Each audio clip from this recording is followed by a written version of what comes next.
Hello friends, one more mini vlog. ఇది వచ్చేసి Thursday రోజు అనమాట. లక్షవారం మినీ వ్లాగ్ అండి ఇది. ఏంటా మార్నింగే మొక్కలు చూపిస్తున్నాను అనుకుంటున్నారు కదా. నైట్ అయితే వర్షం పడింది, ఇంకా బ్యాక్ సైడ్ అంతా తడిగా ఉంది. ఇంకా నేనైతే 6:30 అయిందండి ఇప్పుడు టైం అయితే. ఇంకా బ్యాక్ సైడ్ అయితే వచ్చి పువ్వులు కోసుకుంటున్నాను అనమాట. శంఖం పువ్వులు వచ్చాయి ఒక 3, మందార మొగ్గ అయితే ఒక పువ్వు అయితే వచ్చింది, ఇంకా మొగ్గలు ఉన్నాయి. ఇంక ఇక్కడైతే నేను పూజకి అయితే రెడీ అవ్వాలి. ఇంకా హలో కదా, అమ్మో టీచర్ కొట్టేస్తారు. నీకు కాదు, నాకు కొట్టేస్తారు. ఆ పిల్లడు చదువుతున్నావు కదా. మా కనీష్ బాబు అయితే లెగడంతోనే ఈరోజు స్కూల్కి వెళ్ళను అని అయితే పెట్టాడు. ఇక అత్తయ్య వచ్చేసి పూజ సామాన్లు అయితే క్లీన్ చేస్తున్నారు.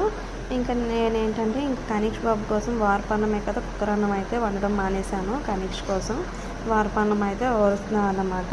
ఇంకా నా పూజ అంతా కంప్లీట్ అయిపోయిందండి. ఇంకా నైవేద్యంకి అయితే ఈరోజు బెల్లం ముక్క అయితే పెట్టేశాను అనమాట. ఇంకా పూజ అంతా చేసుకున్న తర్వాత కనీష్ కోసం అయితే ఇడ్లీ ఒక పక్క పెట్టాను, ఒక పక్క ఏంటంటే బొంబాయి చట్నీ అయితే తాలింపు వేశాను ఇక్కడ.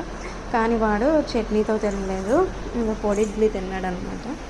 ఇంకా వాడికైతే లంచ్ కోసం అయితే కొంచెం పులిహోర తింటాను అంటే ఇంకా అదే పెట్టేశాను. ఇంకా వాడైతే రెడీ అయిపోయాడు. వాడు స్నాక్స్ కూడా బిస్కెట్స్ అవి అయితే పెట్టాను.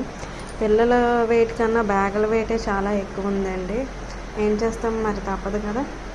మీరేం చేస్తున్నారు ఫ్రెండ్స్? పూజ అన్నీ కంప్లీట్ చేసుకున్నారా? Okay friends, thanks for watching. Bye bye.